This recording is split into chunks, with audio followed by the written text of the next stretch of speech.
11 masala anchagina jiddiyroq masala. Demak, informatsion RNK tarkibida 60 ta urotsil va 40% purin asoslari mavjud bo'lib, ushbu informatsion RNK sinteziga javobgar bo'lgan DNK tarkibida jami 1600 ta vodorod bog' mavjud bo'lsa, matrica vazifasini bajarmagan zanjirdagi adenin nukleotidlar soni shu informatsiya asosida sintezlangan oqsil tarkibidagi aminokislotalar sonidan 60 ta kam bo'lsa, ma'nosiz zanjirdagi sitozin nukleotidlar sonini aniqlang debdi.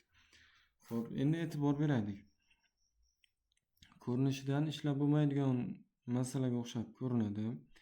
Ikki xil usuli bor buni, x, y usuli va faqat 1x deb olinadigan usuli bu. 1x deb olinadigan usuli bizlar uchun ishlash uchun ancha qulay. Matrica hozircha, lekin matrica vazifasini bajargan DNK bilan ma'noli zanjirni farqini bilib olishimiz kerak. Shu paytgacha ham o'tilgan bu.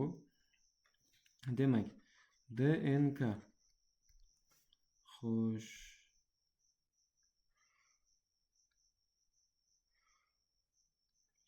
RNKni ham chizig'ini chizib olamiz. Endi e'tibor beraylik. Adenin, timin, guanin, sitozin, guanin, timin, adenin. Xo'p, kelaylik shuni ikkinchi zanjirdan informatsion RNK sintezlaymiz. Demak, timin to'g'risidan adenin keladi, sitozin to'g'risidan guanin keladi, guanin to'g'risidan sitozin va adenin to'g'risidan urotsil keladi. Xo'p, qaranglar. E'tibor beraylik. Hozir matrica vazifasini bajargan mana bu informatsion RNKni sintezlashda matrica vazifasini bajargan DNK qaysi deydigan bo'lsa, DNKning zanjiri qaysi deydigan bo'lsa, ikkinchi zanjir hisoblanadi. Chunki bundan informatsion RNK sintezlanyapti. Matrica, ya'ni ishtirok etgan zanjir. Endi ma'noli zanjir qaysi desa, hozir matrica zanjir bizada hozir matrica zanjir ikkinchi bo'libdi, ikkinchi zanjir bo'libdi. Xo'p, endi ma'noli zanjir nima desa, qaranglar, mana bu yerda ma'no bor. Qanaqa ma'no desa, oqsil sintezlaydigan ma'no. Adenin, guanin, sitozin, urotsil. Urotsillarga faqat timin kelgan deb olamiz mana bu ma'noli zanjirga. Ya'ni mana shunga o'xshash zanjir ma'noli zanjir deyiladi. Shunga o'xshash zanjir qaysi? Birinchi zanjir. Demak, ma'noli zanjir birinchi zanjir ekan. Xo'p, endi darslarimiz ozgina cho'zilishi mumkin, chunki masala anchagina jiddiy masalaga kelib qoldik. Qani, inshaalloh javobini chiqara olishga harakat qilamiz. Demak, informatsion RNK tarkibida 60 ta urotsil bor deyapti. Xo'p, birinchi DNK sintezlab olamiz. DNKni yozib olamiz. DNK RNK. Xo'sh.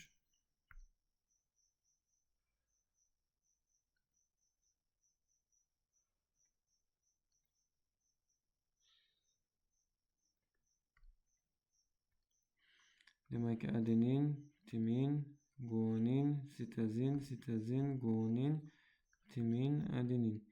Xo'p, ikkinchi zanjirdan sintezlangan deb olsak, xo'sh, adenin, guanin, sitozin, urotsil. Xo'p, endi urotsillar soni shu yerda 60 ta ekan. 60 ta bo'ladigan bo'lsa, purin asoslar soni mavjud 40% deyapti. Adenin, guanin puringa kiradi, demak 40% ekan. Shuni bu tarafdan yozaylik-da. 40% ekan. Va mana bu sitozin bilan urotsil 60% tashkil qilish kerak. Xo'p. Diqqat qilib turamiz, demak 40% ekan. Ushbu RNK sintezga javobgar bo'lgan DNK tarkibida jami 1600 ta vodorod bog' mavjud bo'lsa, matrica vazifasini bajarmagan zanjirdagi adenin nukleotidlar soni. Qaranglar. Matritsani hozir mana bu bajardi, to'g'rimi? Matrica vazifasini bajarmagan DNKdagi zanjirdagi adeninlar soni mana bu. Xo'p. Sintezlangan oqsil tarkibidagi aminokislotalar sonidan 60 ta kam bo'lsa, ma'nosi zanjirdagi sintezli nukleotidlar sonini aniqlang debdi. Xo'p, urotsillarning soni 60 ta bo'lsa, ikkinchi zanjirdagi adeninlar soni ham 60 ta, timinlar soni ham 60 ta bo'lar ekan. Xo'p, endi nima deb olamiz? Qanaqadir birlik kiritib olishimiz kerak. Qaranglar. Mana bu yerdagi adeninlar sonini y deb olib, qolganlarini x deb olib ishlasa ham bo'ladi. Oddiygina x deb aminolar sonini, aminokislotalar sonini, 3x deb RNKdagi nukleotidlar sonini va 6x deb DNKdagi nukleotidlar sonini olib olsa ham bo'ladi. Mana bunda ozgina osonroq chiqadi. Ikki namanni tenglama emas, bir namanni tenglama singari javob chiqadi. Chiqsa kerak, xudo xolasa. Demak, xo'sh. RNKni e'tibor beraylik. RNKni 60-40% purindan iborat ekan. Demak, RNKni biz 3x deb belgilab oldik hozir. 3ximiz 100% bo'lsa, 40% ga qancha deb olsak? Xo'sh, 40% demak 1.2x bo'ladi. Endi e'tibor beraylik. Mana bu yerdagi demak hozir mana bu 40% ga teng bo'lyapti, 1.2x. Ham adeninni, ham guaninlarning soni yig'indisi 1.2x ekan. Endi e'tibor beraylik. Asosda sintezlangan oqsil tarkibidagi aminokislotalar sonidan 60 ta ekan. Qaranglar. Matrica vazifasini bajarmagan zanjirdagi adenin nukleotidlar soni deyapti. Ya'ni mana bu. Xo'p, aminokislotalar sonidan 60 taga kam deyapti. Aminokislotalar sonini x deb belgilab oldik. Demak, x dan 60 ta kam ekan. Minus 60 deb olsak bo'ladi. Demak, mana bu yerdagi timinlar ham x minus 60 ga teng ekan. Mana bu yerdagi adeninlar ham x minus 60 ga teng bo'ladi.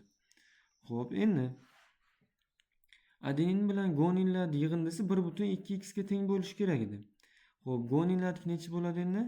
1.2x dan ayirishimiz kerak. X minus 60 ga teng bo'ladi. Qaranglar, x minus 60 adeninga teng. 1.2x adenin bilan guaninlar soni yig'indisi. Demak, 1.2 dan adeninlar soni yig'indisini ayirsak, guaninlardagi qoladi-ku. Ana shu tenglama bo'lyapti bu. Demak, mana bu yerdagi sitozinlar ham 1.2x minus x minus 60 ga teng ekan. Kichkinaroq demak qo'yib olaylik.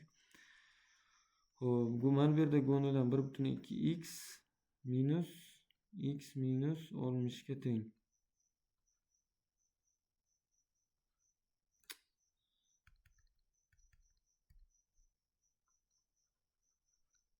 Olmishga teng ekan. Xo'p, endi sitozinlarning soni mana bu yerda 60% ga nisbatan topadigan bo'lsak, sitozinlarda hozir sitozin bilan urotsillar sonini topgan bo'lamiz. Lekin bizda urotsillar soni aniq. Xo'sh, 60% demak 3 dan 1.2 esa 1.8 qolar ekan, 1.8x. Xo'p, qaranglar, mana shu 60%miz 1.8x ga teng edi. Xo'p, urotsillarimiz soni 60 ta. Xo'p, demak, sitozinlarimiz soni va urotsillar soni 1.8x bo'lsa, 1.8x dan ayirsam 60 ta sitozinlar soni kelib chiqar ekan. Demak, mana bu yerdagi sitozinlar ham 1.8x minus 60 ga teng bo'ladi. 1.8x minus 60. Xo'p, yana bir marta qaytarib o'qib olamiz, chunki adashsak boshidan boshlashimiz kerak bo'ladi. Purinlar soni, puringa adenin, guanin kiradi. Demak, 40% ni to'g'ri topdik. Menimcha to'g'ri ketyapti. Xo'sh, endi vodorod bog'lar soni berilgan bizga. Qaranglar, jami nukleotidlarni topib oldik. Vodorod bog'lar soni. DNKdagi jami nukleotidni 6x deb belgilab oldik. Qaranglar. Hozir mana buni yechib chiqadigan bo'lsak ham, mana buni ishlab chiqadigan bo'lsak ham, mana shu 6x ga to'g'ri kelib qoladi. Shuning uchun 6x ni o'ziga plus guaninlar sonini qo'shamiz. Guaninlar sonini endi qanday hisoblaymiz? Mana bu yerda 1,2 x minus 60 turibdi. Xo'p, qaranglar. Bu degani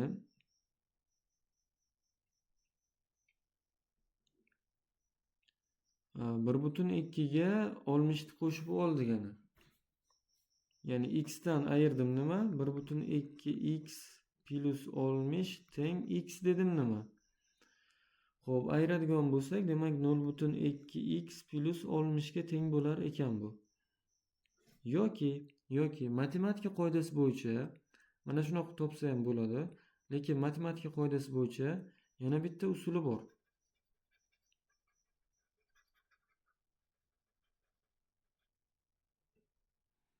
Qavsdan oldingi son minus bo'lsa, qolganlarini teskari ishorga o'tkazadi. Ya'ni 1,2 x minus mana bu x plusdan minusga o'tkazdi va plus 60. Xo'p, demak yana plus qilamiz, chunki gonillar soni ikkita zanjirda bor. 1,8 x minus 60. Qaranglar, plus bilan minus qisqarib ketadi. Mana bu 1,2 x dan 1 x ayirsak 0,2 x qoladi. 0,2 x. Xo'p, plus 1,8 x bo'ldi. Jamisi 2 x ekan. Gonillarimiz soni 2 x. Qaranglar, tushunmasanglar, mana bu minus ichkariga kirgan payt mana bu plus x ni minus qildi, minus 60 ni plus qildi. Mana shunaqa qilib yodlab qo'yinglar, tamom. Chunki matematikani ham bilishimiz kerak. Mana bu 0,2 qayerdan keldi desa 1,2 x dan 1 x ayirdik. 0,2 x qoldi. 1,8 x ga 0,2 x qo'shsak 2 x bo'ldi. Gonillar soni. Demak, 2 x qo'shadigan bo'lsak, mana shu jami nukleotidlarga 2 x qo'shadigan bo'lsak, vodorod bog'li sonini berish kerak 1600 dan. Xo'p, jami 8 x teng 1600. X teng bizda 200 chiqar ekan. Xo'sh, 200 chiqdi. Ma'nosiz zanjirdagi sitozin nukleotidlar sonini aniqlang. Qaranglar, ma'nosiz zanjir degani matritsa vazifasini bajargan zanjir degani. Sitozin demak mana buni so'rayapti bizdan, menimcha. Xo'p, 1,2 x minus x minus 60 deydigan bo'lsak, qaranglar. Demak, 1,2 ko'paytiramiz 200 minus 200 minus 60. 1,2 ni 200 ga ko'paytsak 240. 260 esa minus 140. Demak, hozir sitozinlarimiz soni 100 ta bo'ladi. A javobimiz to'g'ri ekan. Qaranglar, yana tushunmasalar, qayta-qaytalab ko'ringlar. Mana bu joyini chiqarib olsalar bo'ldi. Mana bu joyini chiqarib olsalar, qolgani chiqib ketaveradi. Keyingi masalaga o'tamiz. 16-masala. Ma'lum bir DNK molekulasida ma'noli zanjiridagi adenin nukleotidlari 90 ta bo'lib, ushbu DNK asosida sintezlangan informatsion RNKdagi gonillar sonidan 30 taga kam. Informatsion RNKdagi uratsil va sitozinlar soni 1:2 nisbatda DNKdagi jami vodorod bog'lar soni 1180 ta bo'lsa, DNKdagi jami timin nukleotidlar sonini toping debdi. Xo'p. Demak, DNK molekulasini chizib olamiz. RNKni ham bir yo'la chizib qo'yaylik. Xo'p, ketdi. RNK.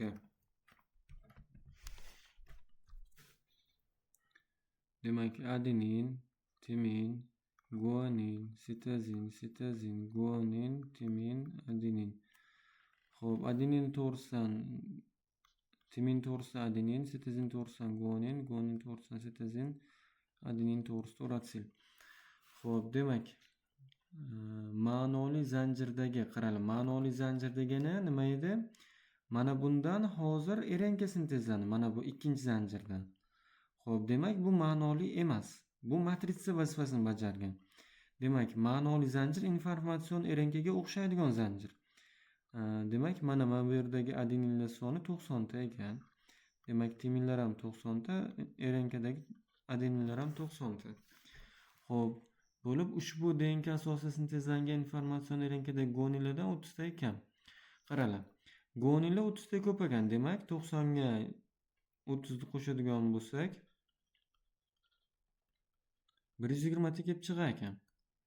Xo'p, guaninlar soni 120 ta bo'lsa, mana bu yerdagi sitezinlar ham 120 ta, guaninlar ham 120 ta. Xo'p, endi uratsil va sitezinlar soni 1 ga 2 nisbatda deyapti. Endi nima deymiz? Buni eng osonginasi 1x ga sitezinlarda 2 nisbat deyapti, 2x deb olamiz.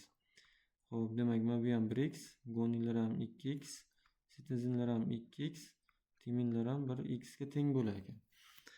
Xo'p, endi jam vodorod bog'li soni 1180 ta deyapti. Xo'p, nukleotidlarni hisoblab oladigan bo'lsak, hozir jam nukleotidlar nima beryapti? 90 plus 120. 120 ga 90 ni qo'shsak 210, 210 ga 210 420 plus 3x u 6x. 6x. Mana bu jam nukleotidlarni beryapti. Jam nukleotidlarni. Endi shu jam nukleotidlarga plus guaninlar sonini qo'shadigan bo'lsak, guanin yoki sitezin farqi yo'q. 120 plus 2x. Demak, 2x bitta ikkinchi zanjirda 2x guanin bor, birinchi zanjirda 120 ta. Qo'shadigan bo'lsak shuni, shu teng bo'lish kerak ekan 1180 ga. Xo'p, 120 ga 420 ni qo'shadigan bo'lsak, x larga x ni qo'shadigan bo'lsak 8x, 420 ga 120 ni qo'shadigan bo'lsak plus 540 teng 1180. Xo'sh, 8x teng 1180 minus 540. 8x teng 540 bo'ladigan bo'lsa, 540 ga 540 ni qo'shsak 1080 bo'ladi. Demak, 1080 dan 540 ga 100 ni qo'shsak yana 640. 640 ni 8x ga bo'lsak x teng 80 chiqar ekan. Xo'p, bizda hozir uratsillarimiz soni 80 ta chiqdi. Nimani so'raganmiz bizdan? DNKdagi jam timinlar. Qaranglar. Timinlarimiz soni hozir bu yerda 80 ta bo'ladi. Demak, 80 ga 90 ni qo'shadigan bo'lsak 170 degan javobimiz to'g'ri ekan. C javobimiz to'g'ri.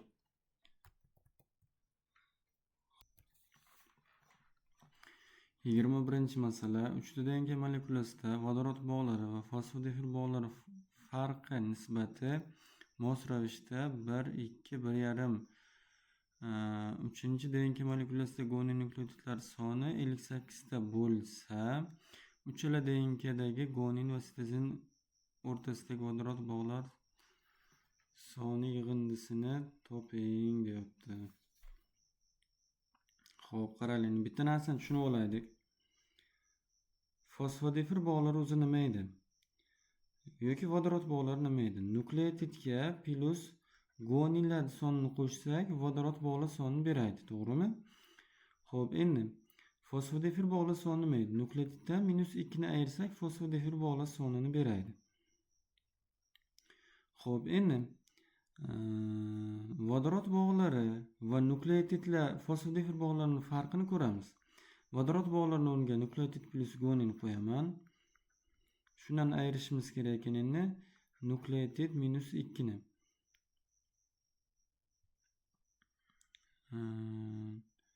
Nimaga teng bo'ladi endi?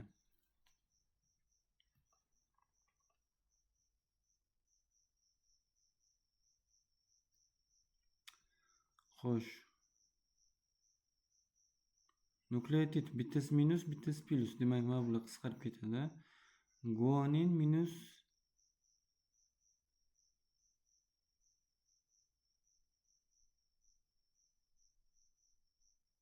Xo'p, qaranglar, mana bu yerda bitta qavsga olish esdan chiqdi. Chunki ikkalasini birdan ayirmayapmiz-ku. Mana bu noma'lum son ishtirok etyaptimi? Qavsga olib olishimiz kerak. Xo'p, endi ayiradigan bo'lsak, mana bu yana minus o'tib ketaveradi, plus guanin. Mana bu minusni ichkariga kirgizadigan bo'lsak, nukleotidni minus qiladi. plus 2 ni plus qiladi. Xo'p, endi nukleotidlarda bittasi minus, bittasi plus. Shu uchun ham qisqarib ketadi. Bizga nima qoldi? Guanin plus 2 qoldi. Xo'p, qaranglar. Demak, vodorod bog'laridan nukleotidlarda ayirmasi guanin plus 2 ni qo'shsak teng bo'lar ekan shunga. Yoki tushunmayotganlar uchun oddiy usul bilan tushuntiraman, ya'ni o'zimiz bilgan usul bilan. Xo'sh, adeninlar sonini 100 ta desam, timinlar ham 100 taga teng bo'ladi. Xo'p, guaninlar sonini 200 ta desak, sitozinlar ham 200 taga teng bo'ladi. Xo'p, jam nukleotidlarimiz o'zi 400 600 ta.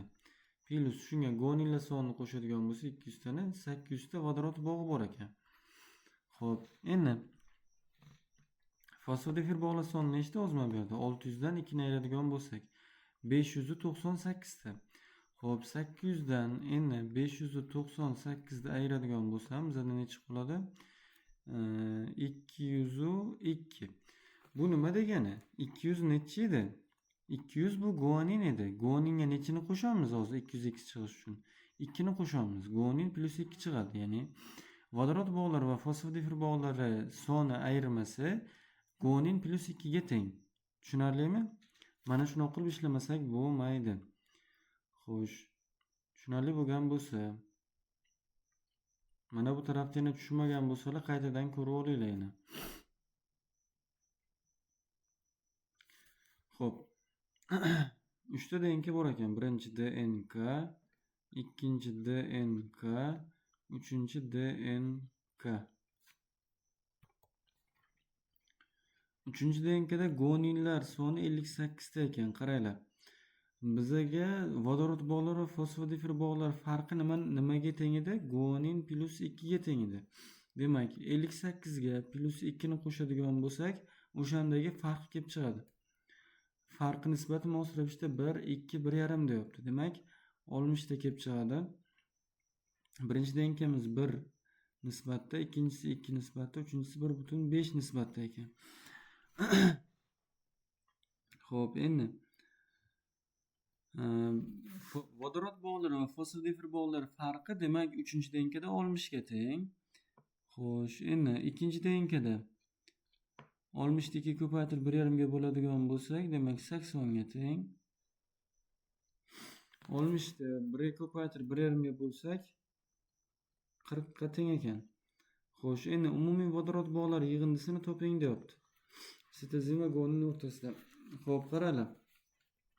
Mana bu vodorod bog'lari va fosfodifir bog'lari nimasi? Farqi, ya'ni ayirmasi.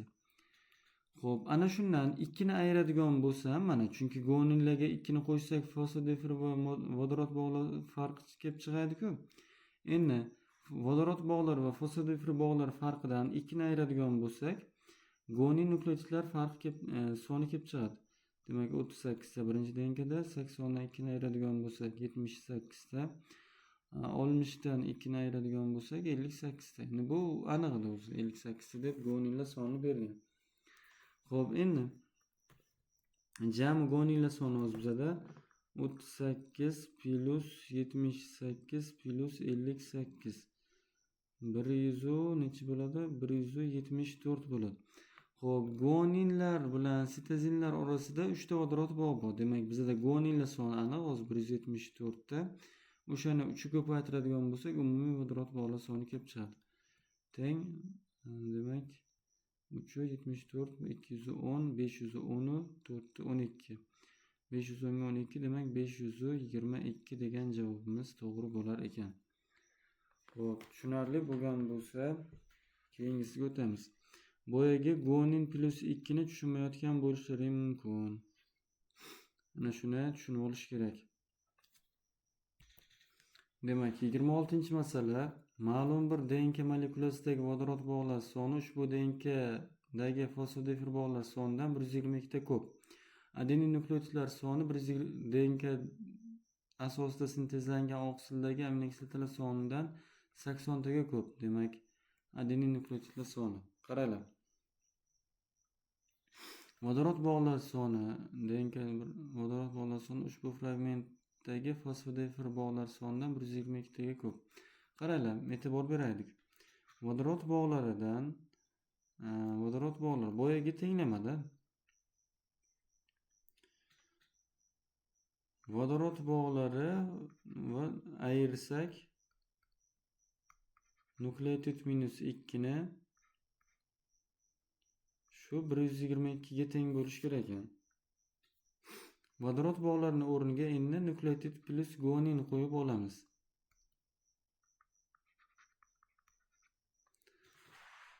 Xo'sh. Mana bu minus ichkariga kiradigan bo'lsa, yoki qaranglar, yana bitta usuli bor. Nukleotid plus guanin teng nukleotid minus 2 plus 122. Avval ishlagan masalalarimizda faqat bundan oldingisida mana bu yerda son berilmagan uchun hech qanaqa son yo'qdi. Faqat guaninlarni o'zi bo'lganligi uchun mana bu guanin plus 2 degan narsani yaratib oldik.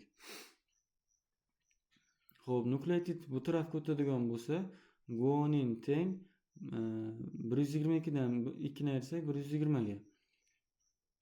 Minus bo'lib o'tadi-ku nukleotid. Bitta nukleotidni ayirsak, demak qisqarib ketadi. Yo'qolib ketadi. Sitozinlarimiz soni ham 120 ga teng bo'ladi. Xo'p, 120 ni 3 ko'paytiradigan bo'lsa, guanin bilan sitozin orasidagi vodorod bog'lar 360 ta kelib chiqadi. Demak, 360 ta ko'paytiramiz emas, plus qo'shamiz. Adeninlar sonini endi x desak, timinlar soni ham x ga teng bo'ladi. 2x ta. Hozir adenin bilan timinlar soni o'zi orasidagi vodorod bog'lar soniga teng bo'ladi. Xo'sh, e'tibor beraylik. Bizga vodorod bog'lar soni kerakmi hozir? Yo'q, kerak emas. Mana buni yo'q. Bu turadi. Mana buni o'chiramiz. 360 emas, 240 qo'yib olamiz. Chunki bizga vodorod bog'lar soni kerak emas. Mana bu jam nukleotidlarni berdi.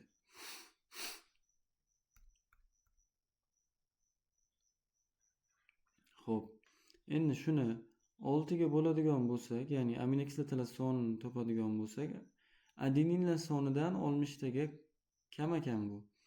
Plus 60 qo'shib oladigan bo'lsak, adeninlar soni x deganimizda x ga teng bo'lishi kerak ekan. Xo'p, shuni ishlab qo'yamiz. Ya'ni tepani 6 ga ko'paytiradigan bo'lsam, mana bu 6 dan qutulaman. Chunki mana bu ham 6 ga ko'payadi. Nimanidir 6 ga ko'paytirib 6 ga bo'lgani foydasi bormi? Yo'q. Mana misol uchun 3 ni 6 ga ko'paytirib yana 6 ga bo'lsangiz necha chiqadi? Yana 3. Shuning uchun mana bu 6 lar qisqarib ketadi. Xo'p, shu 240 plus 2x 6 ga ko'paytiradigan bo'lsak, 60 ta plus 360 teng 6x. Xo'p, 240 ga 360 ni qo'shadigan bo'lsak, demak 400 600 2x bu tarafga o'tadigan bo'lsa, minus 2x bo'lib o'tadi. Demak, 6x minus 2x. 600 teng 4x ga. X teng necha bo'lar ekan? 150 bo'lar ekan. Uzunligini aniqlang debdi. Demak, mana 150 bo'lsa, timini ham 150 ga teng bo'ladi. Jami 300 ga 240 ni qo'shsak plus 240.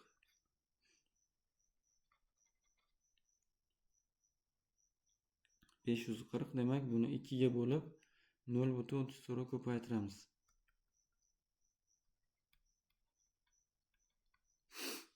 Nima uchun 2 ga bo'layotganimiz eslangan? Chunki DNKning bitta zanjirdagi nukleotidlar sonini ko'paytirishimiz kerak bo'ladi. 270 ni 0.34 ga ko'paytiradigan bo'lsak. Xo'p.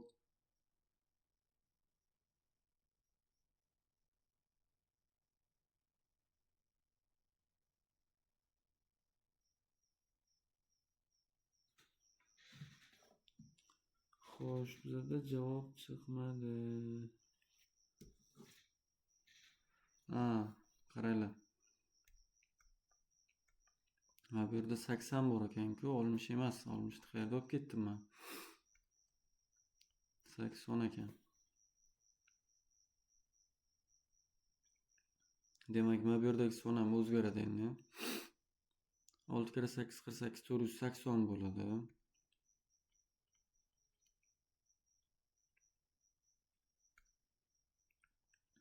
Ana bu ham 600 bo'lmaydi endi. Xo'p. 480 ga 240 qo'shadigan bo'lsak, 720 menimcha. 600 680 720 to'g'ri. Mana bu ham endi 720 bo'ladi.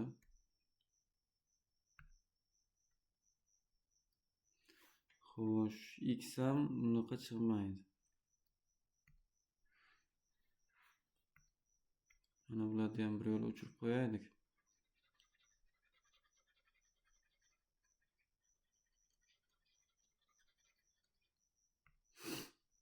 Endi 720 ni bo'lsak 4x ga, demak 360 180 dan tegadi.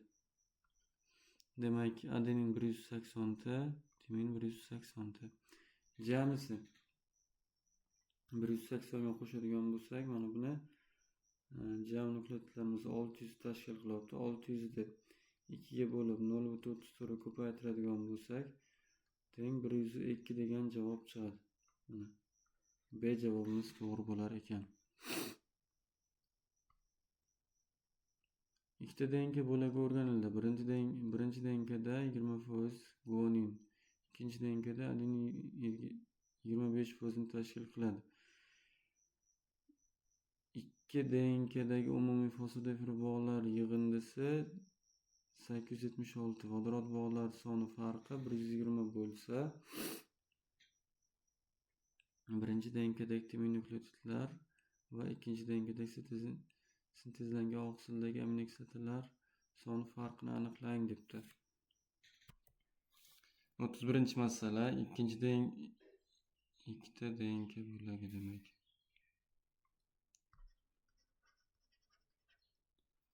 Xo'p, ikkinchi DNK.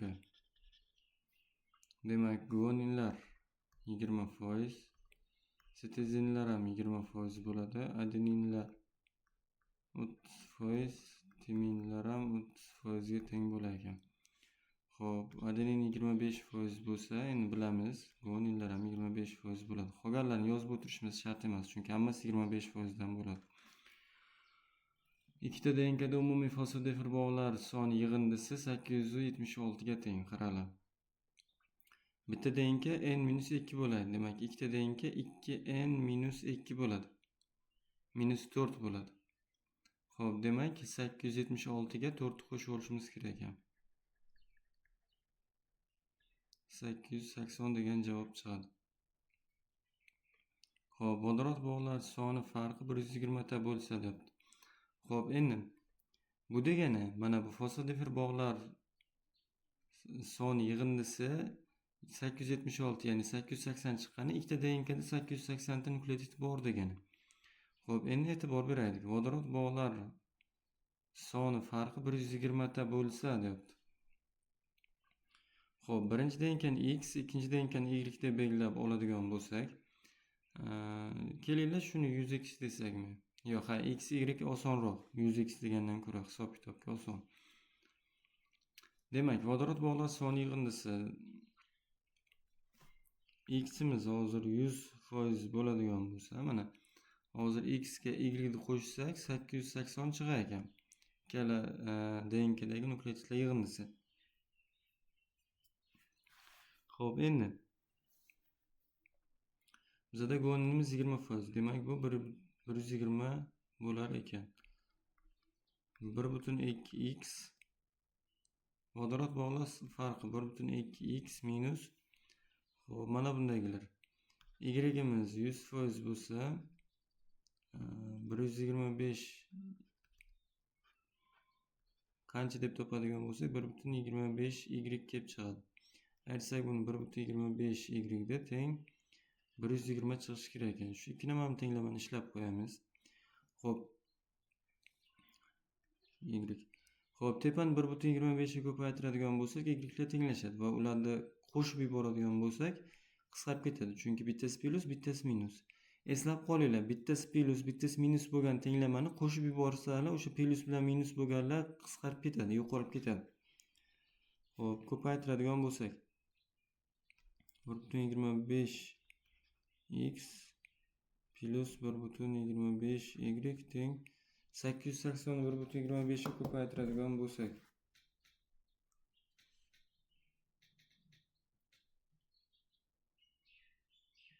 1100. Xo'p, endi pastda 1,2x minus 1,25 y teng 120 chiqar ekan. Xo'p, qo'shib yuboradigan bo'lsak, endi 2,45x qisqarib ketadi va 1220 degan javob chiqar ekan. 1220 ni bo'ladigan bo'lsak 2,45 ga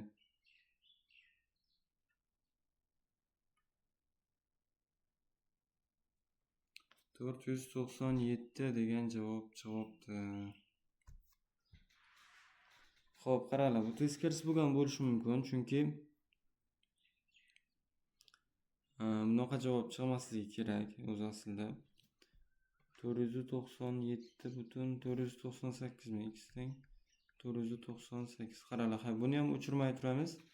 Bu tarafdan bitta tenglama tuzamiz. Ya'ni xuddi shunaqa bo'ladi tenglama. Xuddi shunaqa bo'ladi. Faqat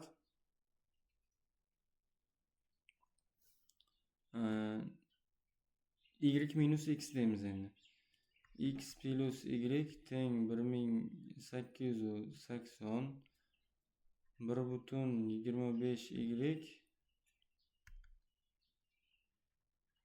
y minus 1,2x teng 120 ekan. Xo'p, endi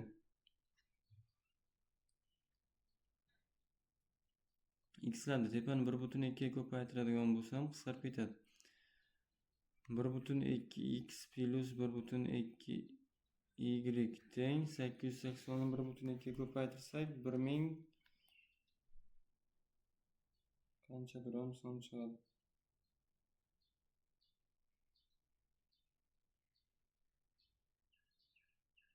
1056 ekan. Pastini o'zini yoza olamiz. 1,25 y minus 1,2x teng 120 ekan. 120.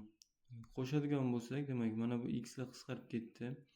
2,45 y qoldi teng 120 ni qo'shadigan bo'lsak 1176 degan javob chiqar ekan. Mana shu 1176 ni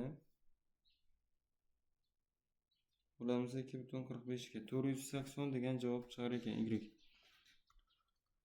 480. Mana bu endi haqiqatga yaqinroq desak to'g'ri bo'ladi.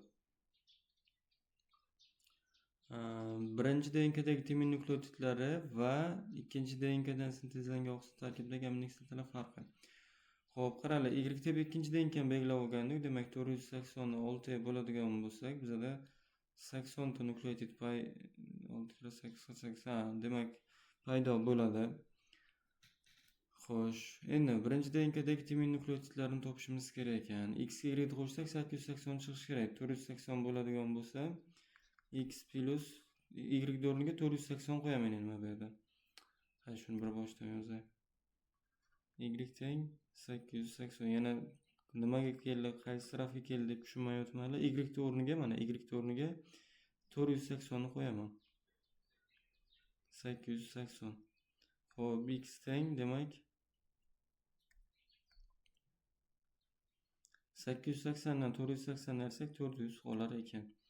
Xo'p, 400 damiz 100% bo'lsa, timinlar sonini so'ragan, 30% ga qancha deydigan bo'lsak, bu necha kelib chiqadi? 4 kira 3 12 demak 120 ta kelib chiqadi. 120 dan 80 ni ayiradigan bo'lsak 40 degan javobimiz to'g'ri bo'lar ekan. Mana. Xo'p, mana bu tenglama xato. Bu bilan ishlab bo'lmaydi. Teskarisiga aylantirish kerak. Ya'ni y katta, x kichik deb olish kerak. Keyingi masalaga o'tamiz. 36-masala DNKda purin asoslar soni purin. Demak, purin necha foiz tashkil qiladi har doim? 50% tashkil qiladi. Purin ham pirimidin ham 50%. Guanin plus sitozin minus timinlar sonidan 25% ko'p bo'lsa va umumiy vodorod bog'lar soni 290 dan tashkil qilsa, sitozinlar umumiy nukleotidlarning necha foizini tashkil qiladi deyapti. Qaranglar, ozgina oddiyroq masala. Adeninimizda x desak, timin ham x ga teng bo'ladi. Guaninlarda y desak, sitozinlar ham y ga teng bo'ladi. Xo'p, demak, jami nukleotidlarda 2x plus 2y. Xo'p, e'tibor beraylik, bizga bu narsa kerak emas. Qaranglar, DNKda har doim 50% purin bo'ladi, 50% pirimidin. Xo'sh, qaranglar. Demak, purin asoslar soni 50% bo'ladigan bo'lsa, adenin bilan guanin, demak, x ga y ni qo'shganimizda 50% berish kerak. Endi purin asoslar soni mana shundan 25% ko'p ekan. Demak, bular necha foiz bo'lgan? O'zi 25% bo'lgan.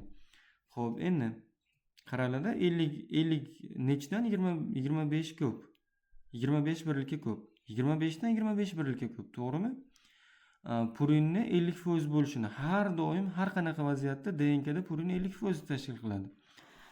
Xo'p, demak, guaninni y deb olganimizda, sitozinni ham y. Demak, 2y dan minus timinlar sonini x deb olganimizda, x ni ayiradigan bo'lsak, 25% kelib chiqishi kerak ekan. Shu foizini qo'yib o'tirmaylik.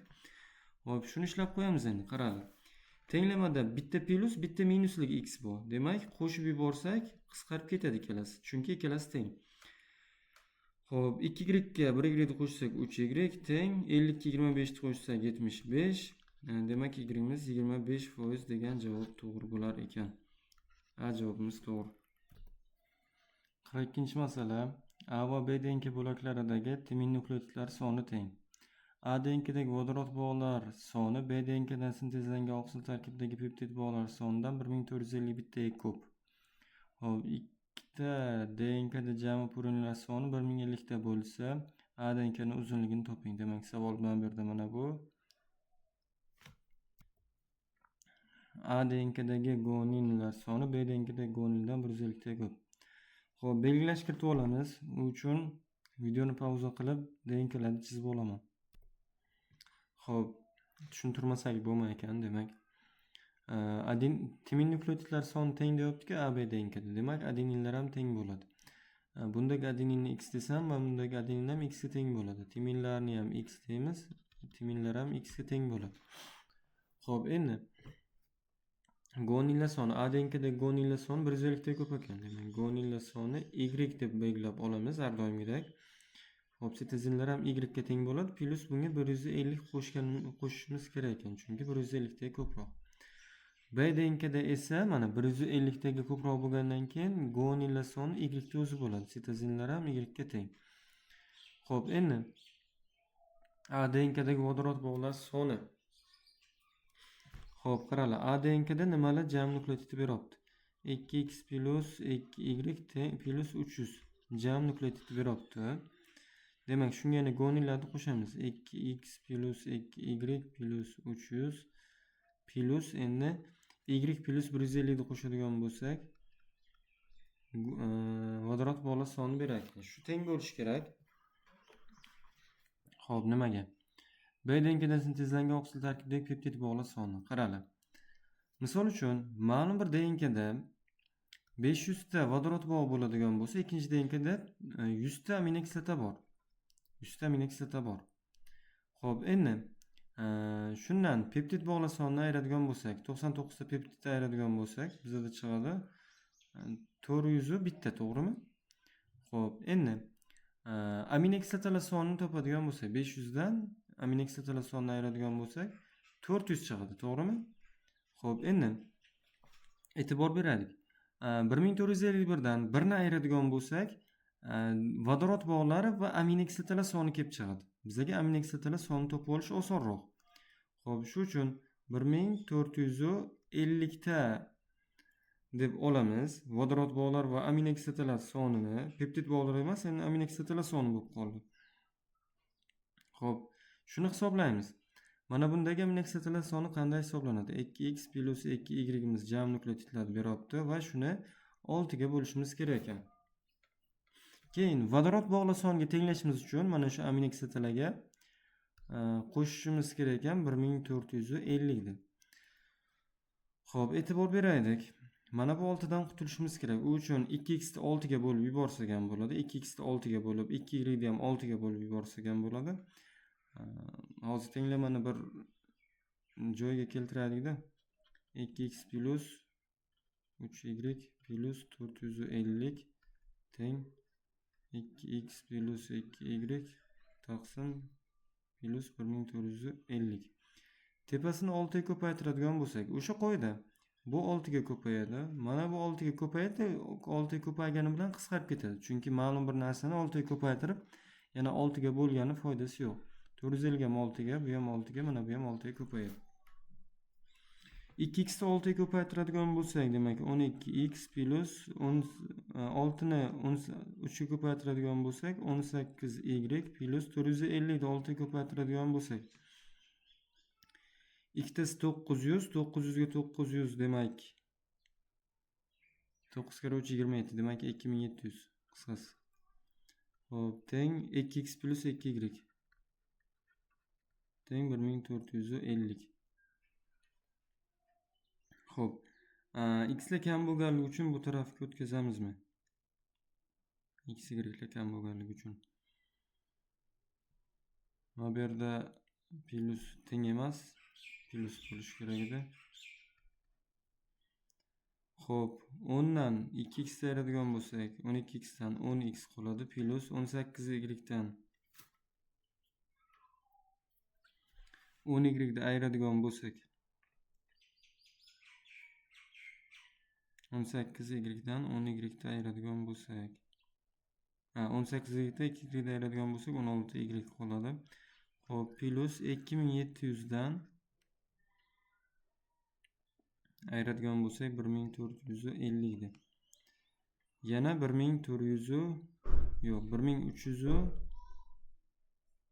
1300 emas, 1250 qolar ekan. Xo'p, 10x plus 16y plus 350 esi 1250. Xo'p, e'tibor beraylik, demak y ni tengdan bu tarafga o'tkazib yuboradigan bo'lsak, 10x plus 16y teng minus bo'lib o'tadi, minus 1250. Xo'p, endi jami ikkita denkadagi jami purin asoslar soni 1050 ta bo'lsa debdi. Xo'sh, purin asoslar soni tenglamani mana birinchi qismi, ikkinchi qismini ham yaratib olamiz. Puringa demak adenin, guanin x plus y plus 150 ga yana plus x plus y qo'shishimiz kerak ekan. Shunimiz 1050 ga teng bo'lishi kerak. 2x plus 2y plus 150, 2x plus 2y 150 ni bu tarafga o'tkazib yuboradigan bo'lsak, 1050 minus 150. 2x plus 2y teng 900 ekan. Xo'p, endi tenglamani birinchi qismi 10x plus 16y teng minus 1260. Xo'sh, mana buni to'g'ri ko'paytirdikmi? 450 ni 2300 bilan ayiramiz, 1450. Xo'p, to'g'ri. To'g'ri, faqat javob minusdan chiqibdi. Demak 2x plus 2y teng 900. Shuni ishlab qo'yamiz. Qaranglar, bizga nima kerak? A dengi kerak. A dengi. X ni ham Y ni ham topishimiz kerak ekan demak. X ni ham Y ni ham topib qo'yishimiz kerak. Pastda 5 ga ko'paytiradigan bo'lsam, x ga tenglashadi. 10x plus 16y teng minus 2060. 10x plus 10y teng 905 ko'paytsak 4500. Xo'p, endi ayiradigan bo'lsak, mana bular qisqarib ketdi. 6y teng. Qaranglar, minusdan plusdan minus narsa ayrilayotgan bo'lsa, bu har doim qo'shilib ketadi. Ya'ni nima degani bu? 4500 minus 1260 bo'lish uchun qaranglar, ikkita minus har doim qo'shilib ketadi. Xo'sh, bu yerda 5760 degan javob chiqar ekan. 5760. 5760 dan 6y ga bo'ladigan bo'lsak,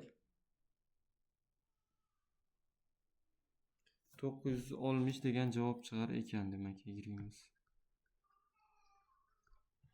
960. Demak x necha teng bo'ladi? Xo'sh, 2 ni 960 da bu narsa chiqmaydi-ku. Xo'sh, tenglamani qayerdadir xato qildik menimcha.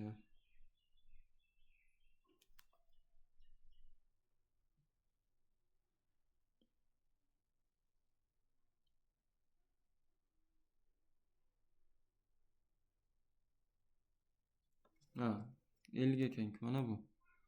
60 ni qayerda olib kelib qo'ydik biz. 50 ekan. Bo'lamiz 6 ga. 958. Yana javob to'g'ri chiqmayapti. Qayerdadir adashdik.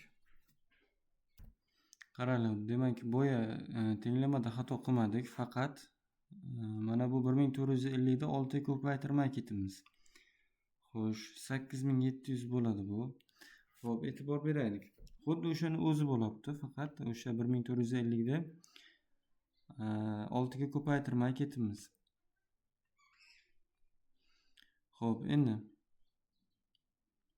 ayiradigan bo'lsak, 10x plus 18y dan 2y ga ayiradigan bo'lsak, 16y teng 8700 dan 2700 ga ayiradigan bo'lsak, 6000.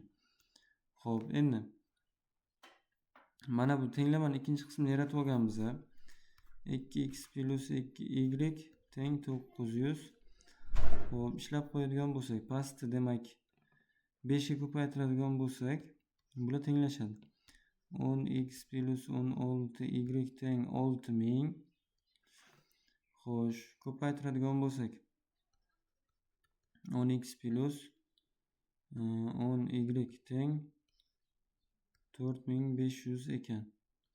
Ayiradigan bo'lsak, x qisqarib ketdi va 6y qoladi. Bu 1500 chiqar ekan. 6y ni 1500 ga bo'ladigan bo'lsak, xo'sh,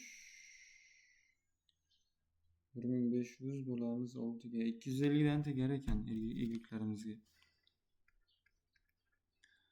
Xo'p, endi x ni ham hisoblab qo'yamiz. Ya'ni hozir bu yerda 2x plus 2y mana bunga qo'yadigan bo'lsak 900 chiqishi kerak edi. 2x plus 2 y o'rniga necha qo'yaman? 250 teng 900 ekan. Xo'p, 500 bo'ladi. 250 ni 2 ga ko'paytirsak 900, demak 2x teng 400 bo'lar ekan. 900 dan 500 ayirsak 400, x teng bizga 200 chiqar ekan. Xo'p, denkining uzunligi, a denkining uzunligini debdi. Demak, mana bu yerda x imiz 200 chiqqan. Bu ham 200. Mana bu y plus 150.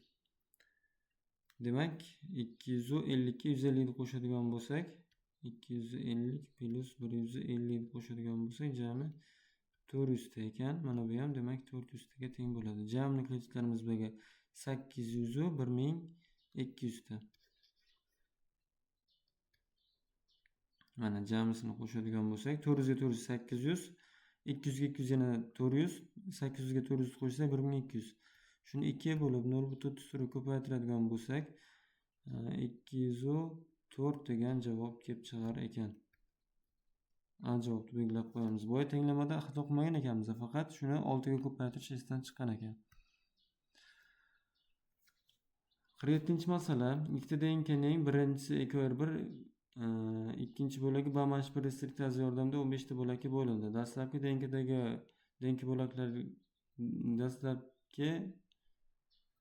denka bo'lagi va bo'laklarga bo'lingan denkadagi vodorod bog'lar farqi 1.6 bo'lsa, gon sitezini o'rtasidagi nechta vodorod bog' kesilgan debdi.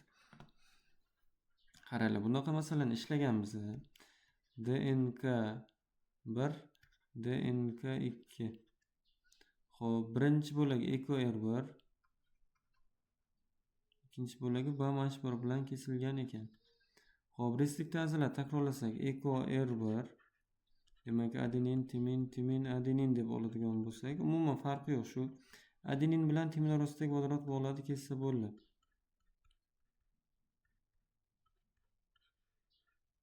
8 ta H bog' va 2 ta F bog'.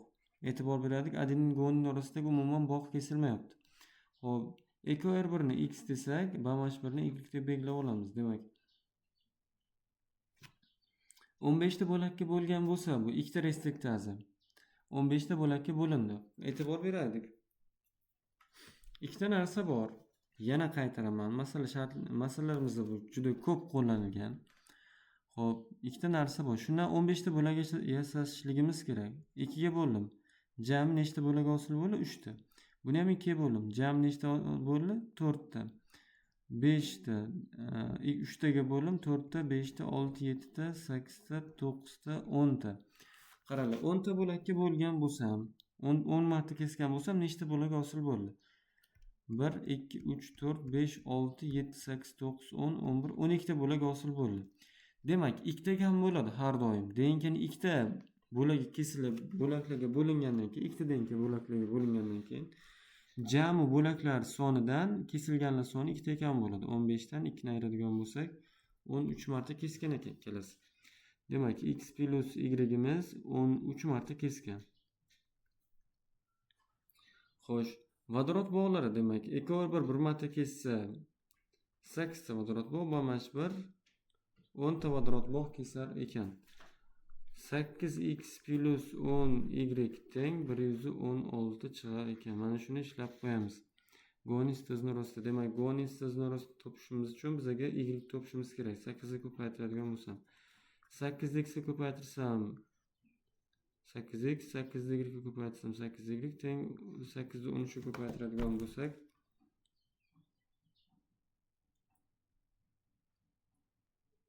104 kelib chiqar ekan. Xo'p, 8x plus 10y teng 116. Endi ayiradigan bo'lsak, x qisqardi, y 2 qoldi. 12 chiqar ekan. Demak, y'imiz 6 ga teng ekan. Xo'p, 6 marta kesgan bo'lsa, demak, qaranglar, BAMH1 ni qanday kesaydi? BAMH1 gonin, adenin, timin, sitezin, timin, adenin, guanin. Xo'p, 1 ta, 2 ta, 3 ta, 4, 5, 6 ta. Bir marta kessa, guanin sitezini orasidagi vodorod bog'lardan 6 tasini kesaydi. Bir marta kessa, 6 tasini kesaydi. 6 marta kessa, nechta kesganligini topadigan bo'lsak, 36 ta vodorod bog' kesilgan degan javob chiqadi. Buni avval ham ishlaganmiz, o'xshash kelib qo'ygan ekan. Keyingisi. Ikkita denka bo'lagi o'rganildi. Birinchi denkada 20% gonin, ikkinchi denkada 30% gonin tashkil qiladi. Ikkita denkada umumiy fosfodifil bog'lar yig'indisi shunchaga teng. Ikkinchi denkadagi vodorod bog'lar birinchi denkadagi vodorod bog'lar sonidan 144 taga ko'p bo'lsa, birinchi denkada timin nukleotidlari, ikkinchi denkadan sintezlangan oksid tarkibidagi aminokislotalar farqini aniqlang deyapti. Xo'p, qaranglar. Bu masalani ham o'zi aslida ishlab bermasligim kerak, chunki darajasi xudo xolasa uncha qiyin bo'lmasa kerak. Endi avvaldan hech kim ham garantiya bera olmaydi. Masalan, javobini to'shini chiqara olaman deb.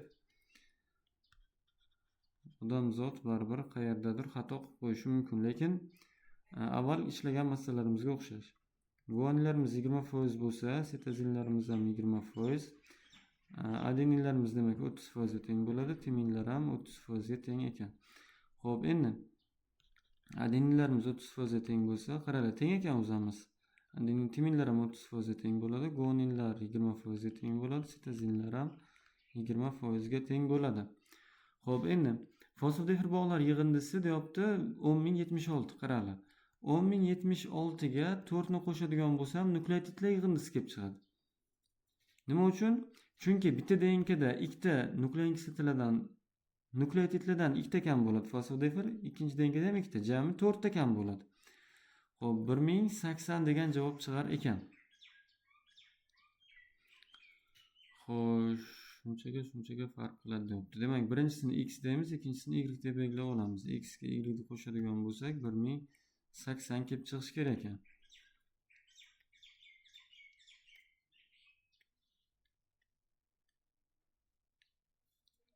Ikkinchi DNKdagi vodorod bog'lar soni birinchi DNKdagi vodorod bog'lardan 144 taga ko'p bo'lsa,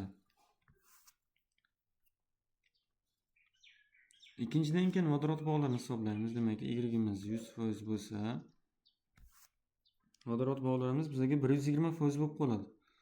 120% ga qancha deydigan bo'lsak, 1.2 y ga teng bo'lar ekan.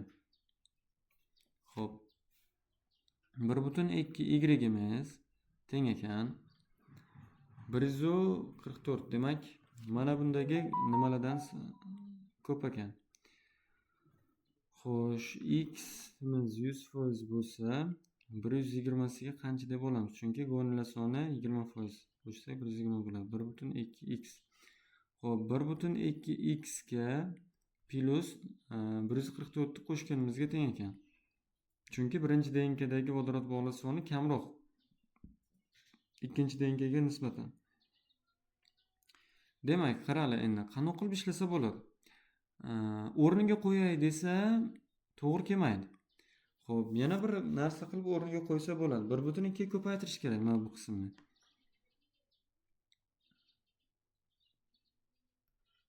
Tepasini 1.2 ga ko'paytiradigan bo'lsak, 1.2x plus 1.2y teng 1080 ni 1.2 ga ko'paytiradigan bo'lsak, 2006 ko'paytiramiz 1.2 deydigan bo'lsak, 1296.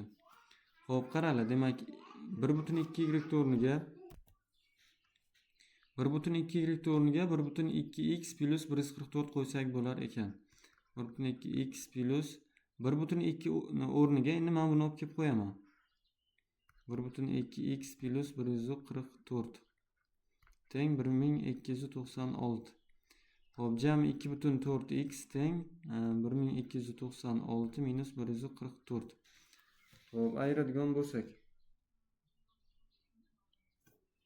demak 2.4x teng 1152. Ana shuni bo'lamiz 2.4 ga. Xo'p, x teng 480 ekan.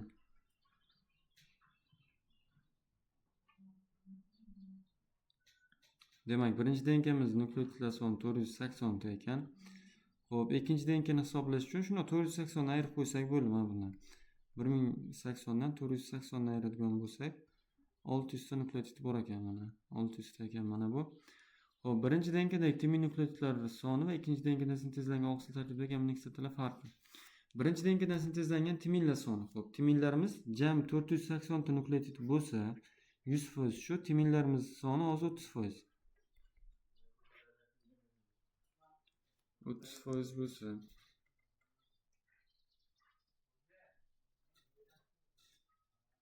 ko'paytiramiz 0.3 ga. Xo'sh, 144 ta timin kelib chiqadi bizada. Endi keyingisini hisoblaymiz, ya'ni oqsil tarkibidagi ikkinchi DNKdan sintezlangan oqsil tarkibidagi amino kislotlar soni. Xo'p, 6 ga bo'ladigan bo'lsak, 100 ta kelib chiqadi. Farqi 144 dan minus 100 da ayiradigan bo'lsak, 44 degan javobimiz to'g'ri bo'lar ekan. B javobimiz to'g'ri. Xo'sh, 3 ta DNK 55. 3 ta DNK'lik masala. A, B, C DNK bo'laklari nuklein kislotalar nukleotidlari mos ravishda 0,8 1 1,2 nisbatda. B DNK'dagi vodorod bog' va fosfodifir bog'lar farqi 110 ta bo'lib, qanaqasi 110 ta chiqqan? Vodorod bog' va fosfodifir bog'lar farqi 110 ta bo'lib, ushbu bo'ldi, tushunarli. Fosfodifir DNK'dagi fosfodifir deyapti aytgancha. 110 ta bo'lib, bu A DNK'dagi farqdan 60 taga ko'p. C DNK'dagi farqdan 80 taga kam. Adenin A DNK'da 40% timin nukleotidi bo'lsa, C DNK'dagi sitozin nukleotidlar fozini hisoblang deyapti. Anchagina jiddiy masala.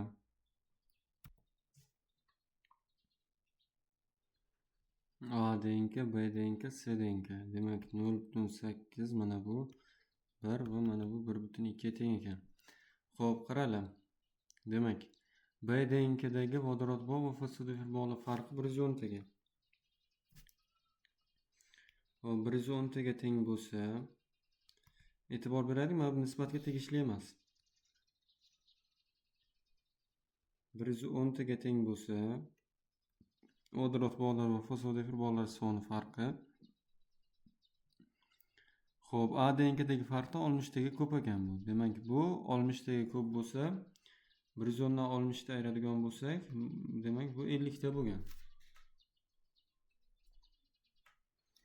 Xo'p, C DNK'dagi farqdan 80 taga kam. Demak, 110 dan necha 80 taga ko'p. Demak, 190. Shunda hozir C DNK'dan B DNK 90 taga kam 80 taga kam bo'ladi. Tushunarli bo'ldimi? A DNK'da timinlar A DNK'da 40% timin nukleotidi bo'lsa, C DNK'dagi sitozin nukleotidlar sonini toping deyapti. Xo'p, e'tibor beraylik. Nukleotid minus nukleotid plus guanin. Xo'sh, minus nukleotid minus 2 imiz. Hozir bizda aytilgan narsani beryapti, to'g'rimi? 110 ni beryapti. Yoki nukleotid plus guanin teng nukleotid minus 2 plus 110.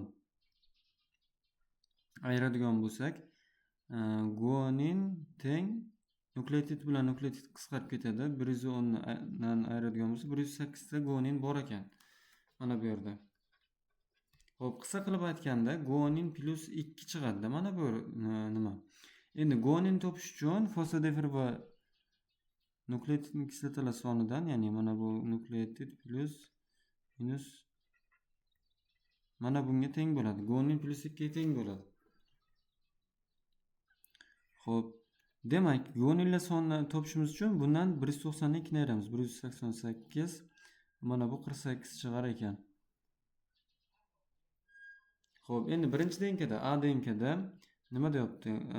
Bizda foizda berilgan adeninimiz 40% bo'lsa, timin ham 40% bo'ladi. Sitozin 60. Sitozinimiz 10%, guaninimiz ham 10% kelar ekan. Endi topamiz. 48 ta sitozin bo'ladigan bo'lsa, 40% ga nisbatan topadigan bo'lsak,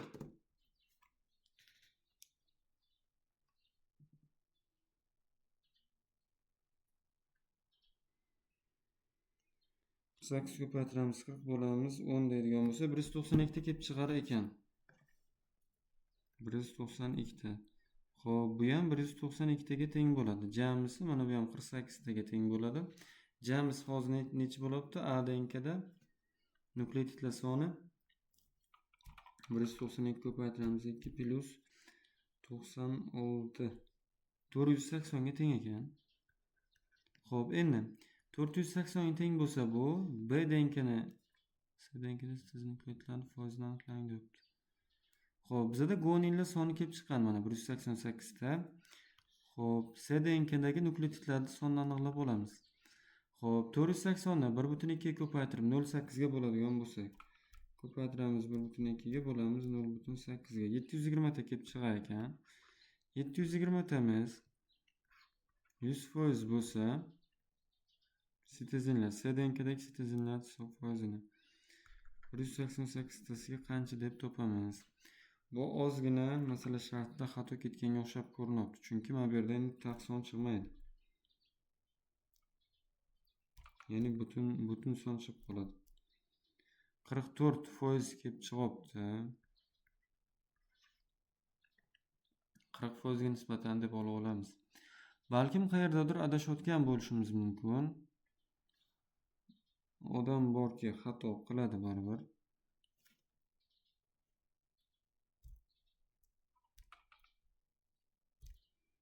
Illik 108 40% ga nisbatan olamiz. Menimcha xato qilmadik.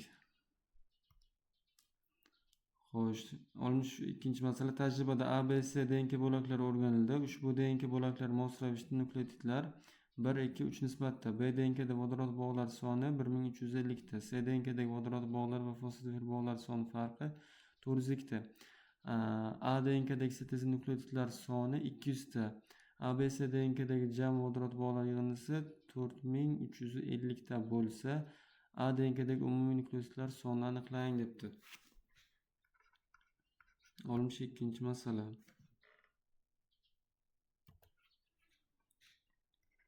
A, B, C DNKlar demak 1, 2, 3 nisbatda bo'lishi kerak ekan.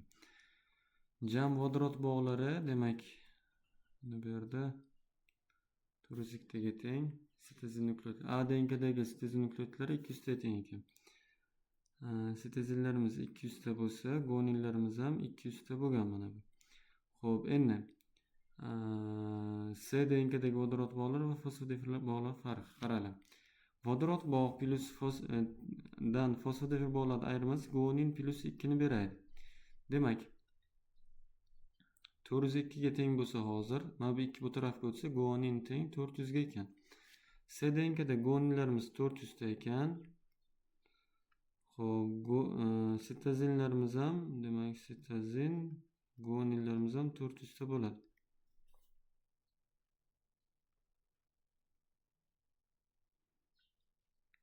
Endi shularga nisbati qaraylik. Mana bu DNKdagi adeninni bilmayman, shuning uchun X, timinlarda ham X, va bu DNKdagi CDNKdagi adeninlarni ham bilmaymiz, demak Y, timinlar ham Y ga teng bo'ladi.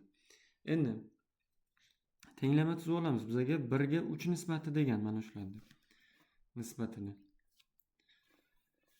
Xo'p, 400 2x qo'shsak, jamisi 400 plus 2x, ya'ni men bularni qo'shaman. 400 plus 2x. Xo'p, shunimiz bir nisbat bo'lishi kerak ekan, teng.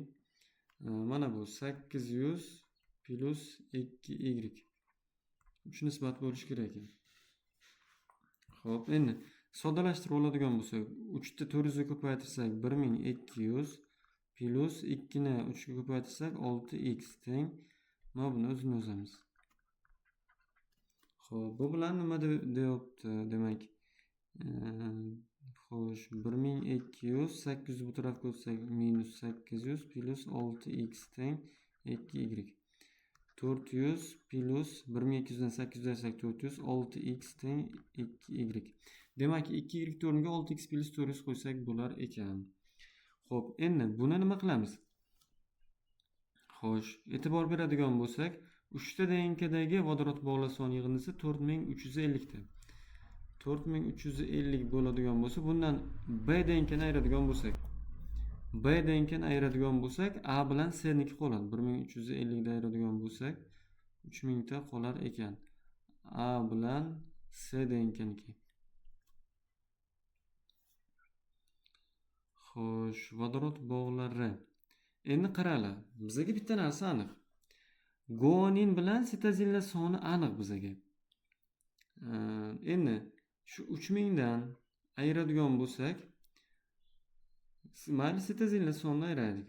400 da birinchi DNKdagi 400 minus ikkinchi DNKdagi sitozin 200 ta. ayiradigan bo'lsak, jami 600 ayir ekanmiz, 2400 bo'lar ekan jamisi. Xo'p, endi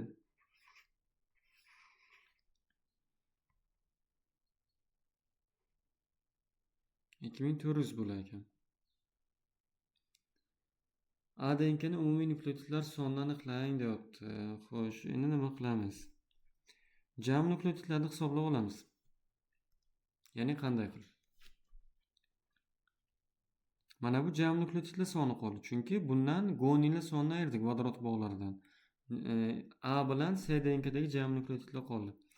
Xo'p, 2x plus 400 plus 2y plus 800. Shu teng bo'lish kerak ekan 2400 ga. Qo'shsak mana bu 1200 bo'ladi. 1200 bu tarafga o'tadigan bo'lsa 2x plus 2y teng 2400. 800 ga 400 qo'shsak 1200, bu tarafga o'tsa minus 1200 bo'ladi. 2x plus 2y teng 1200 bo'lar ekan. Xo'sh, endi qaranglar. Biz bitta narsani aniqlab olganmiz. 2y o'rniga 6x plus 400 qo'ysak bo'lar ekan. Demak, 2x plus, shuni boshqa rang bilan yozib qo'yay. Hayır, mana sariq bilan. 2x g'alati bo'lar ekan.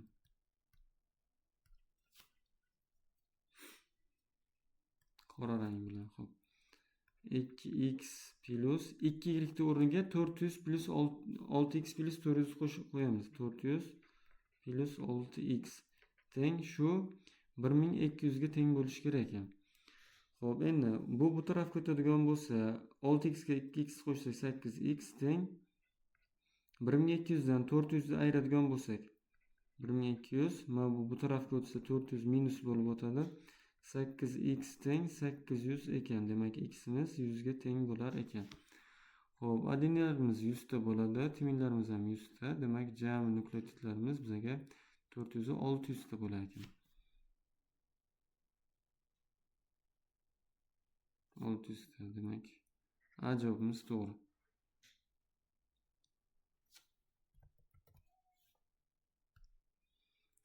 Xo'p, 67-masala. A, B, C DNK bo'laklar mos ravishda aden nukleotidlar nisbati 1, 2, 3. Har bir DNKda aden nukleotidlarning foiz nisbati 1, 1, 1 nisbatda. Barcha DNKda umumiy vodorod bog'lari soni 2340 ta.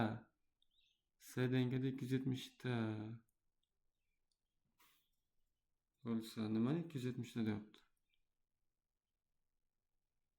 Vodorod bog'lari 2300 ta, C DNKda 270 ta bo'lsa, ikkinchi DNKda joylashgan guanin nukleotidlar sonini aniqlang deyapti. 67-masala. Xo'sh. Ozgina tushunarsizlik tuyulyapti. Adenin A, B, C DNKlar. Demak, son nisbati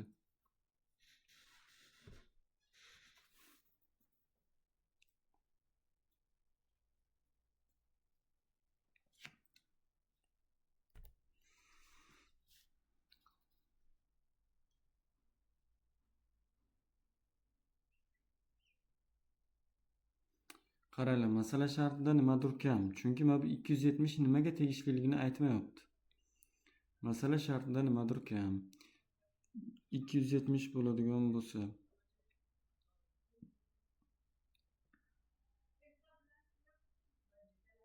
guanin nukleotidlar sonini nisbati berilgan. Topishimiz kerak ekan. Qaranglar, hozir 1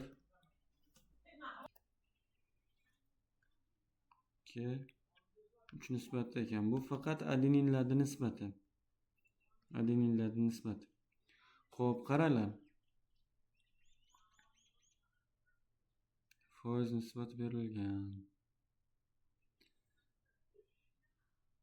Demak, hozir mana buni kelinglar guanin deb olib turaylik, chunki ushlab oladigan narsa yo'q.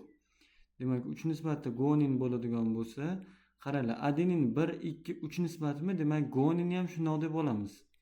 Chunki bu yerda hozir mana bu yerda foiz berilgan, boshqa narsa yo'q. Xo'p, 2 ga 3 nisbat bo'ladigan bo'lsa, 270 ga qancha? Demak, B denkada guaninlar sonini topadigan bo'lsak, 90 ni ayiramiz. 180 bo'lar ekan degan javobni belgilab qo'yamiz. Mana bu masalada nimadir berilgan bo'lsa, ya'ni guaninmi yoki adeninmi berilgan bo'lsa, aniq javob chiqqanini bilib olaylik.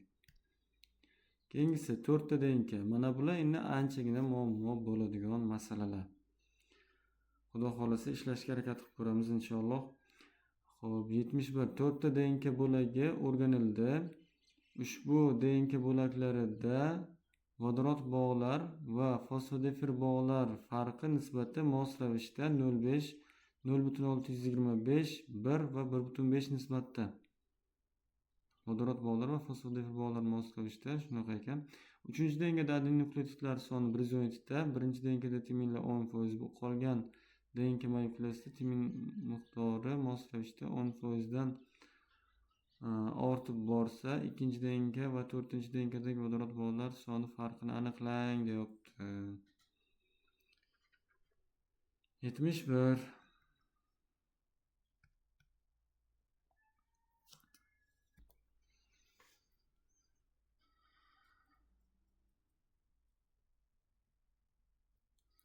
Xo'p, mayli. Demak, A DNK, B DNK, A B demaylik, o'zimiz adashtirib.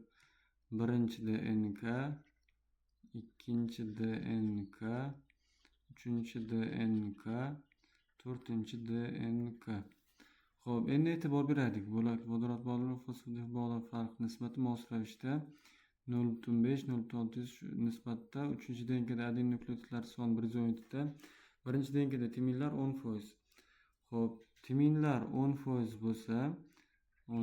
bo'lsa, demak adeninlarimiz ham 10% ekan. Xo'p, guaninlarimiz 40% bo'ladi, sitozinlarimiz ham 40% ga teng bo'ladi. Xo'p, 2-DNKda qolgan DNKlarda timin foizi mos ravishda 10% dan ortib borsa, demak mana bu yerda timin 10% ortsa 20% bo'lib qoladi. 3-DNKda 30% bo'ladi. 4-DNKda yana 10% ortsa 40% bo'ladi. Xo'p, adeninlarimiz ham 20%, guaninlarimiz 30% bo'ladi, sitozinlarimiz ham 30% ga teng bo'ladi. Xo'p, adeninlar 30%, guaninlar 20%, sitozinlar 20%. Xo'sh, adeninlarimiz 40%, guaninlar 10%, sitozinlar ham 10% ekan. Xo'p, endi vodorod bog'lar farqi qaranglar. Demak, 3-DNKdagi adenin nukleotidlar soni 117 ta. Xo'sh, 3-DNKmizda demak, qaranglar. 3-DNKda 117 ta nukleotid bor ekan. Shunimiz necha foiz bo'ladi? Adeninlarimiz 30% demak. Guaninlarni topadigan bo'lsak, 20% ga qancha deymiz? Chunki bizdan nimalarga nisbat berilgan? Vodorod bog' va fosfodifir bog'lar nisbati berilgan. Topadigan bo'lsak, bizdan 2 ga bo'lib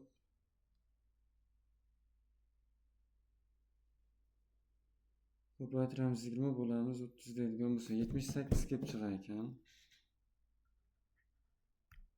Xo'p, qaranglar. Guaninlarimiz soni hozir 78 ta chiqdi. Mana bu 3-DNKda. E'tibor beraylik. Vodorod bog'laridan fosfodifir bog'larni ayirsak nima chiqadi? Guanin plus 2 chiqadi. Demak, guanin plus 2 bo'lish uchun guaninga vodorod bog'lar va fosfodifir bog'lari soni ayirmasi topishimiz uchun guaninga nechini qo'shishimiz kerak? 2 ni qo'shib olishimiz kerak. Demak, 80 ta chiqar ekan. Xo'p, endi nisbatlar mana bu yerda ishlaydi. Mana 0,5 nisbat, 0,625 nisbat, 1 nisbat, mana bu 1,5 nisbat. Xo'p, 3-DNKda 80 ta bo'ladigan bo'lsa, demak, 2-DNKda 120 ta, 4-DNKda 120 ta, 2-DNKda ko'paytirib bo'ladigan bo'lsak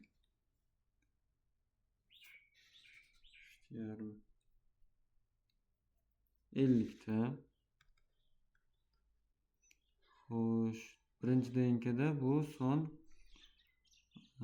80tayu 40 ta bo'lar ekan. Xo'p, e'tibor beraylik, bu guanin plus 2 larni soni yig'indisi. Guanin plus 2, chunki vodorod bog'dan fosfodifil bog'ni ayirsak, guanin plus 2 kelib chiqadi.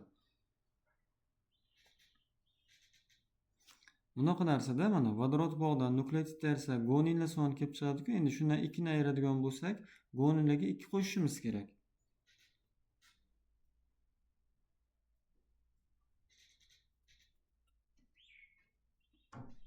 Shunaqa narsa xullas. Xo'p, keyingisi. Xo'p, demak, endi guaninlar soni necha teng bo'ladi desam, bu 40 dan 2 ni ayirganimizda teng bo'ladi. Xo'p, 38. Bunday guaninlar soni hozir bu yerda xo'sh 48, bu yerda 78 va mana bu yerda 118 ga teng ekan. Xo'p, qaranglar. Jami DNK'larimizda foizlari 100% dan, to'g'rimi? 100% dan. Hammasi 100% dan. Xo'p, qaranglar. Guaninlar soni endi bizdan nechta chiqdi? Bizda nimani so'rayapti? 2 va 4-dengadagi vodorod bog'lar soni farqini so'rayapti. Qaranglar. Demak, guaninlarimiz 30% tashkil qilsa, birinchi bu tomondan yozaylik. 48 ta guaninimiz 30% tashkil qilsa, vodorod bog'larimiz bu 100% bo'lsa, shunga guaninlar sonini qo'shsak 130% bo'ladi. 130% demak vodorod bog'lar soni ekan. 130 ga x desak, bizga kelib chiqadi 48 ko'paytiramiz 1/3 deydigan bo'lsak. Guaninlar soni kelib chiqdi. Qayerda xato qildik?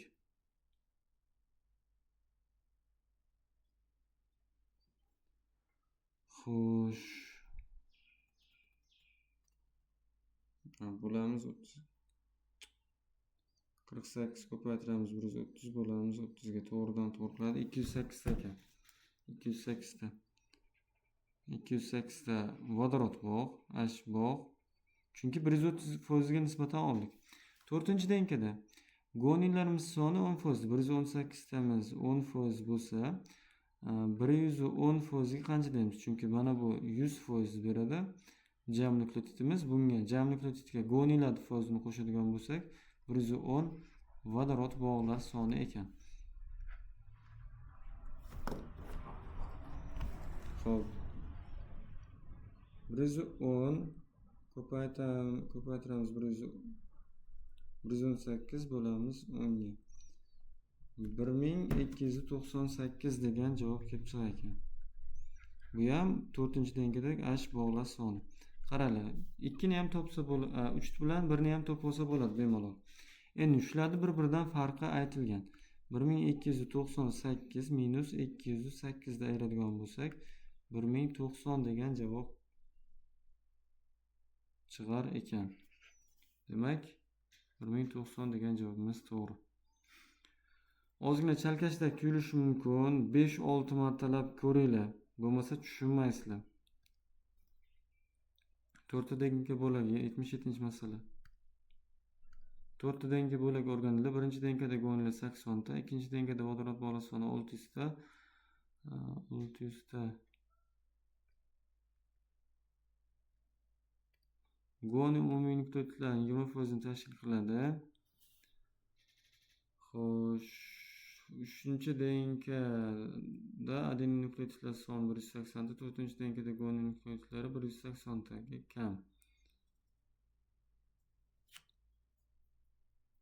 Guanin adenin nukleotidlardan 180 taga kam. 4-denkada umumiy nukleotidlar 2080 ta, umumiy vodorod bog'lar, fosfolifil bog'lar farqi 388 ta. 2 va 3-denkada guanin nukleotidlar soni teng. 3 va 4-denkada 420 ta timin nukleotidi bo'lsa, 1-denkada adenin nukleotidlar sonini aniqlang. Xo'p, bunaqa qiyin masaladan ko'p kelmaydi.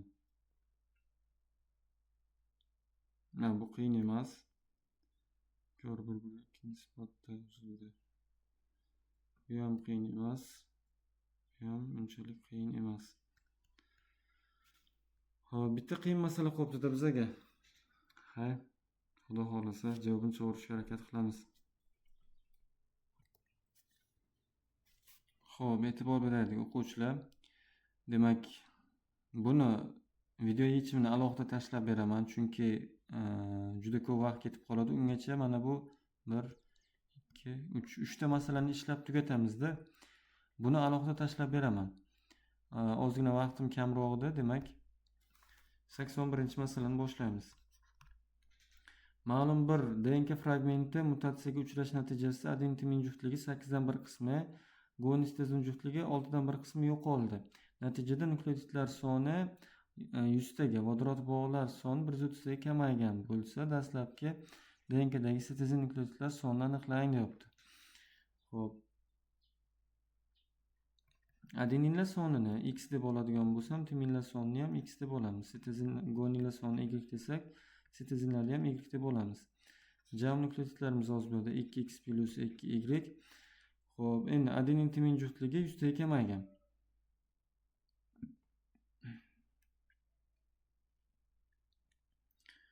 Xo'sh, adenin timin juftligi 2x edi. Demak, shunimiz 8 qism bo'lsa, 7 qismga qancha deb topamiz? Nukleotidlar soni 100 taga, vodorod bog'lar soni 130 taga kamaygan bo'lsa, dastlabki. Xo'sh, 2 ga ko'paytirib 8 ga bo'ladigan bo'lsak, necha kelib chiqadi? 1 9 mi? Xo'p, 7 ko'paytiramiz, 2 bo'lamiz, 8, 1.75 ekan. 1.75 x.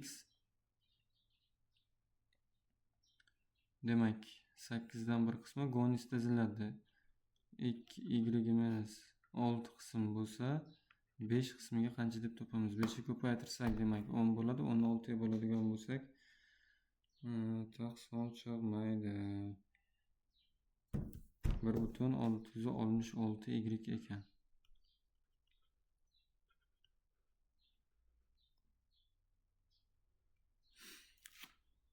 Bir butun 67 y deb ketadigan. Natijada nukleotidlar soni 100 taga, vodorod bog'lar soni 130 taga kamaygan bo'lsa, dastlabki sitozinlar sonini toping deyapti. Xo'p, qanaqa qilib ishlaymiz endi? Xo'p, 1.75x plus 1.67y teng 100 ekan. Vodorod bog'lar soni 130 taga kamaygan. Yo'q, bu bunaqa ketmaydi endi. Mana bu yerdan endi teskarisini topib qo'ygan ekanmiz. Xo'p, 2x dan minus 1.75x tashlasak 0.75x bo'ladi.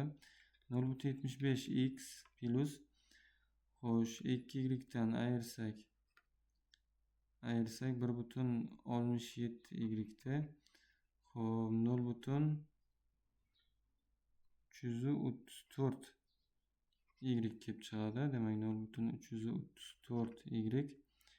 Xo'p, shunimiz 100 ga teng ekan. Jami qaranglar. Vodorod bog'larimiz soni 3y, mana bu 0.25x ligicha turaveradi. Chunki nima emas? Plus 3y'imiz 6 qism bo'lsa, 5 qismga qancha deb topamiz? Xo'p, 15 da, demak 6 ga bo'ladigan bo'lsa, bundan ham taqson chiqmaydi. 2,5. Hay, durustroq. 2.5y, 2.5y. 5 qismi emas, 0.5 qismi. Sal qo'sadashadi. 3y dan, demak 2.5y da ayiradigan bo'lsak, 0.5y qoladi. Hop, 0.5y teng 130 ekan. Mana shu ikkilamani tenglamani ishlab qo'yadigan bo'lsak, ayiramiz buni. 0.25 lar qisqarib ketadi. Bundan buni ayiradigan bo'lsak, 0.17y qoladi, teng 30 ekan. Hop, y'imiz hozir bu yerda. Butun son chiqib qolishi ehtimolligi juda katta. 0.17 bo'ladigan bo'lsa, 177 deb olamiz meni. Yo'q, 170 deb olib turaylik. 170 chiqdi deb turaylik. Demak, y'imiz 170 chiqdi.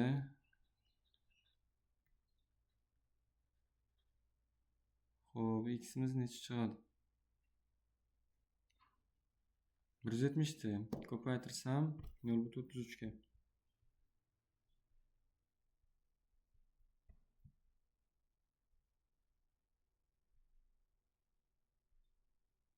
Bir 156 demek. Bunu yüzden ayıradigan bo'lsak. X'imiz 44 chiqadimi? Xo'p, ozgina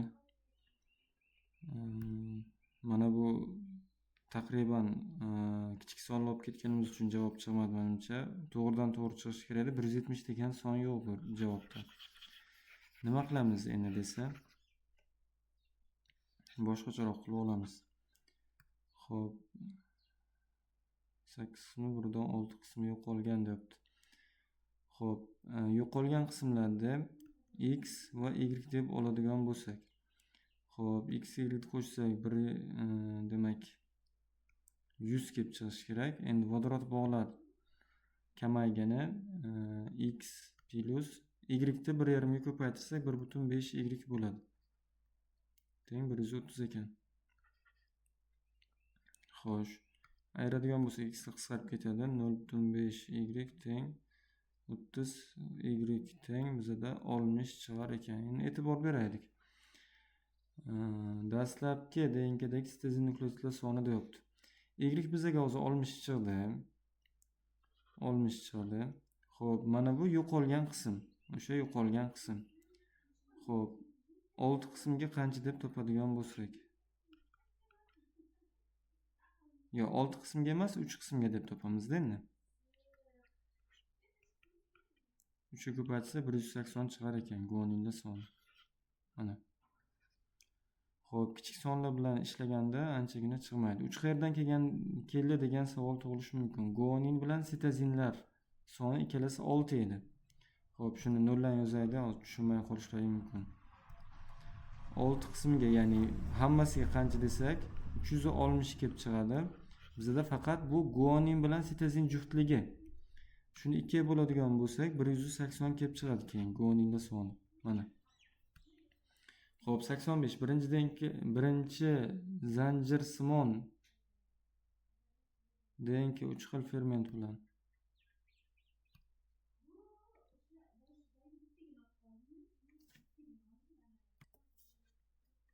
Xo'p, zanjir simon deyaptimi? Demak, mana bunaqa DNK u. Xo'p, halqa simon desa mana bunaqa DNK bo'ladi. Xo'sh, endi 3 xil ferment bilan ishlov berildi. EKR1, BAMH1 va HEPA1 yoki HEPA fermentni uzgan joylar soni mos ravishda 3, 1, 2 nisbati jami uzilgan vodorod bog'lar soni uzilgan fosfodifil bog'lar sonidan 88 ta ko'p bo'lsa, hosil bo'lgan DNK bo'laklar sonini toping debdi. Xo'p. Xo'sh, demak 3, 1, 2 nisbat. Demak, EKR1, BAMH1 va HEPA X buni 3x chunki soni berilgan, 1x va 2x deb oladigan bo'lsak. Uzilgan joylar soni mos ravishda. Uzilgan joylari. Xo'p, endi 3x bo'ladigan bo'lsa,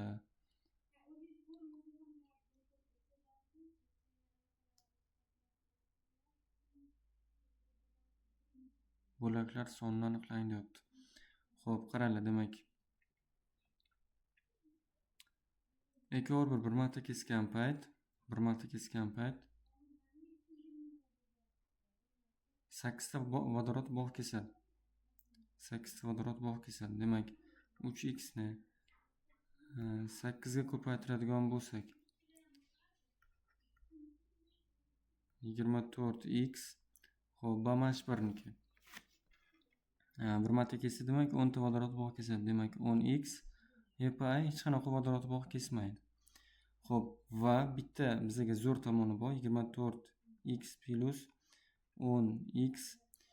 Mana bu yerdagilarni hammasi bir martadan kesadigan bo'lsa, ikkita-ikkitadan fosfodifir bog' kesadi. Demak 3x dagisiniki 6x ta fosfodifir bog' kesadi. Mana bular H bog'lar soni, mana bular F bog'lar soni. Xo'p, B-1 2x ta kesgan bo'ladi. Mana bu 4x ta kesgan bo'ladi. Ayiradigan bo'lsak, mana shuni ayiradigan bo'lsak. Xo'p, 6x plus 2x plus 4x ayiradigan bo'lsak, necha chiqish kerak ekan? 88 chiqish kerak ekan. Xo'p, yoki 24x plus 10x teng 6x plus 2x plus 4x ga 88 ni qo'shganimizda teng ekan. Xo'p, qo'shib oladigan bo'lsak endi 34x teng 8 u 12x 88. Bu tarafga o'tadigan bo'lsa 22x teng 88 bo'lar ekan. X teng bizada 4 kelib chiqadi. Xo'sh, endi jami uzilgan vodorod bog'lari uzilgan hosil bo'lgan DNK bo'laklar sonini toping deyapti. Demak, x miz bizda 3 kelib chiqdi. 4 kelib chiqdi. Demak, EcoR1 3 ta 4 ga ko'paytirsak 12 marta kesgan EcoR1. Xo'p, B-1 4 marta kesgan, chunki x da o'ziga teng edi. HPI 2x demak 8 marta kesgan. Qaranglar. Bo'laklar soni 12 ga 4 qo'shadigan bo'lsa 16, 16 ga 8 qo'shadigan bo'lsa 24, 24 ta marta kesadigan bo'lsa bitta DNK, bitta zanjir bo'lgandan keyin u 3 ta qo'shib olmaymiz. 1 ta qo'shib olamiz bo'laklar soniga. 25 ta bo'lak hosil bo'lgan ekan. EcoR1 demak 12 marta kesgan, chunki kesganni x deb olgandik. B-1 4 marta kesgan, HPI 8 marta kesgan. Faqat bitta zanjirni. Shuning uchun ham bitta restriktazani o'rniga o'tadi. Jami kesilganlar soni 24 ta bo'lsa, bunga 1 ni qo'shadigan bo'lsa 25 ta bo'lak hosil bo'lgan. Qaranglar, qachon bu 3 ta qo'shib olamiz. 3 ta DNK zanjiri desa, mana bu 3 ta DNK zanjiri deydigan bo'lsa, keyin bo'laklar soniga, mana misol uchun 24 marta kesgan bo'lsa, 27 ta bo'lak hosil bo'lgan deb olamiz. Chunki 3 ta DNK bo'lagi bo'ladi. Xo'p, qaranglar. Bir marta B-1 bilan, bir marta EcoR1 bilan, bir marta HPI bilan kesadigan bo'lsam, baribir 3 marta kesdim, to'g'rimi, bitta DNKni. Nechta bo'lak hosil bo'ldi? 1, 2, 3, 4 ta bo'lak hosil bo'ldi. Agar mana buni B-1 bilan kessam bir marta, buni EcoR1 bilan, mana buni HPI bilan kesadigan bo'lsam, jami 3 marta kesdim, to'g'rimi? 3 marta kesdim va bo'laklar soni nechta bo'ldi? 1, 2, 3, 4, 5, 6 ta. 6 ta bo'ldi. Ya'ni 3 taga farq qildi. 3 ta DNK desa 3 taga farq qiladi. Bitta DNK desa 10 ta restriktaza bo'lsa ham bittaga farq qiladi. Bog'lar kesilganlar soni bilan nimalarning soni, ya'ni bo'laklarning soni. Xo'p, 91-masala. Bakteriyalarning 3 ta halqasimon DNKsi fermentatsiyada ishlov berildi. Xo'p, qaranglar, halqasimon DNK kesilganda bunda hech qanaqa qoida ishlamaydi. Ya'ni 4 marta kesdingizmi 4 ta bo'lak hosil bo'ladi. 5 marta kesdingizmi 5 ta bo'lak hosil bo'ladi. Misol uchun 1 marta kessam nechta bo'lak hosil bo'ldi? Bitta bo'lak. Chunki mana bu bitta. 2 marta kessamchi 2 ta bo'lak hosil bo'ldi. 3 marta kessam 1, 2, 3 ta bo'lak. 4 marta kessam 1, 2, 3, 4 ta bo'lak. A, B, C, D bo'lak. Demak 4 ta bo'lak hosil bo'ldi. Bu halqasimon DNKni nechta marta kesishda ahamiyati yo'q. 4 marta kessanglar ham 4 ta bo'lak hosil bo'ladi, tamom. Xo'p. Birinchi nukleotid EcoR1 bilan, ikkinchi nukleotid B-1 bilan, uchinchisi EcoR1 bilan bo'laklarga bo'lindi. 3 ta nukleotid hosil bo'lgan jam bo'laklar 9 ta, uzilgan vodorod bog'lar soni 44 ta. Xo'sh, 9 ta bo'lagimiz 44 ta.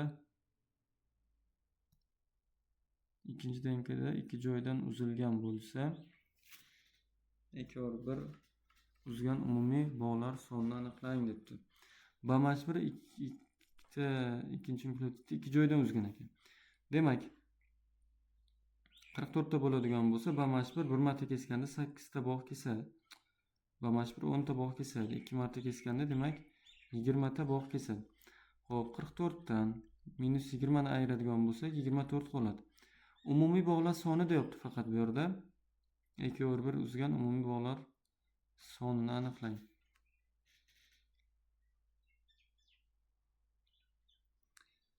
Xo'sh, 9 ta bo'lak hosil bo'lgan jami. Xo'p, endi nima qilamiz?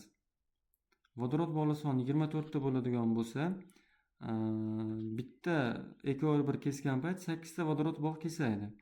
Mana bu B-1 niki, mana bu 2/1 niki. Xo'p, 24 ta vodorod bog' kesish uchun necha marta kesgan bu? Demak, 3 marta kesgan ekan. 3 marta umumiy bog' 2/1 uzgan umumiy bog'lar sonini aniqlang deyapti. 24, 44 dan 20 ni ayirsak, demak 3 ta bo'ladigan bo'lsa, ko'paytirsak 8 ga necha kelib chiqadi? 24 yana. Endi 1 marta kesganda 2 ta F bog' kesadi.